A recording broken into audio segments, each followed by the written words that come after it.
In the heart of a vast, jagged valley known as the Thorn Lands, darkness never lifted. The wind was dry and lifeless, the sky hung heavy and grey, and at the centre of it all stood a scorched tree, blackened by old curses and burned by forbidden fires. Deep within this cursed valley, a monstrous entity had long slumbered, the Shaitan, a being of smoke, hatred, and hunger. Far away, hidden behind waterfalls and guarded by enchantments, was a radiant cave filled with glowing crystals and calm pools. Here lived Azarene, daughter of a mighty Jinn and a wise enchantress. Her skin shimmered like moonlight on water, her hair flowed like a night sky laced with stars, and her violet eyes carried both power and sorrow. Though born of magic, her heart ached with a longing unknown even to the stars. She often climbed to the highest ledge and gazed toward the human world. One night, Azarene saw smoke rising from a human village. Flames clawed the heavens, and screams filled the air. Compelled by something deeper than magic, she crossed the veils of her realm and entered the burning village. Amidst the ashes, she found a boy no older than 12, sitting alone beside the charred remains of his parents. His name was Zayd. When he looked up at her glowing form, he did not run. He simply asked, "Are you real?" Azarene took his hand and said, "More than you know." She led him away from the horror and into her world. Through the forest of floating lights and singing trees, Zayd walked beside her. She showed him the magic hidden in leaves and stars. Over the years, Zayd grew strong. He learned to read the whispers of the wind and the language of Jinn. But above all, he and Azarene became inseparable. They laughed under glowing trees, picked fruits that sparkled like gemstones, and spent quiet nights by crystal lakes, watching the stars ripple on water.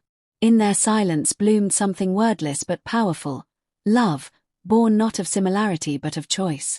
But nothing remains untouched for long. One evening, a foul wind blew through the forest. Shadows slithered like oil over roots and stones. Azarene felt the chill before it arrived. "He is awakening," she whispered. The Shaitan had risen. He came in fire and smoke, his voice like grinding stone, his eyes twin infernos. He rose above the valley, looking down at the world that had forgotten him. Zayd stood beside Azarene, heart pounding, fists clenched. "Go," Azarene told him. "I won't leave you," Zayd replied. The Shaitan laughed. "So the Jinn's daughter loves a mortal? Then let me give you a gift that lasts forever." With a wave of his claws, he unleashed black smoke that pierced into Zayd's chest. Zayd screamed and collapsed. Azarene ran to him, but it was too late. His eyes opened, burning red. His skin darkened. The Shaitan had possessed him. Azarene held Zayd's body, whispering his name, but no sound came from his lips. She cried out in the old language, begging the earth, the stars, and her ancestors to help her. The skies responded. Lightning flashed, and a sacred circle of protection formed around them. "Your love cannot save him," the Shaitan sneered through Zayd's lips. "He belongs to me now." Azarene placed her forehead against his. She spoke softly, not to the Shaitan, but to the boy buried within. "Zayd, I believed in magic before I met you. But you taught me something stronger, hope. Please, come back." Within Zayd's mind, a storm raged. Shadows swirled, twisted voices tried to drown his memories. But one voice pierced through, Azarene's. He remembered her laughter, the way she held his hand at the lakeside, her tears when he told her about his parents, and the way she always stayed. He gritted his teeth. He wasn't alone. Not anymore. A burst of white light erupted from within. The Shaitan screamed as his essence was forced out. A column of fire shot into the sky, and Zayd collapsed into Azarene's arms, free. He opened his eyes.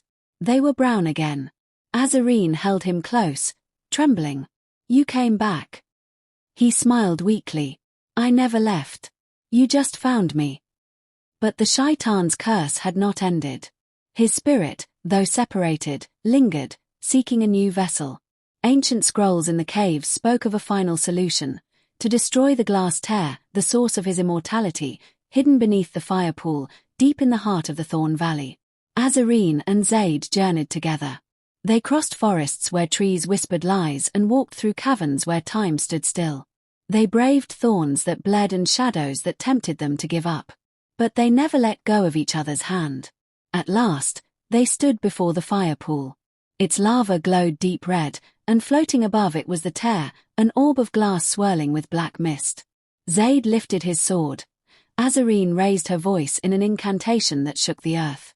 The Shaitan returned one last time, howling, "If you destroy it, Azarene will be banished from the human world. You will lose her forever." Azarene hesitated. Zayd looked at her. "Do it," he said. "You are my world, even if I must follow you into exile." Her eyes welled. "Then we go together." They struck the orb together. The tear shattered. The world fell into silence. Then, sunlight. For the first time in centuries, the Thorn Valley bloomed. The twisted trees turned green. The fire died out. The Shaitan was no more. Zayd and Azareen built a small cottage at the edge of the valley. At first, the villagers feared her. But they saw how she healed the sick and spoke kindly to all. Slowly, the people changed. They called her Azareen the Bright. The girl who had once watched the human world from afar was now part of it. Children came to their cottage to learn stories and magic. Some swore they saw fireflies dance around their roof every night. Zayd would laugh and say, "That's just how love glows in the dark."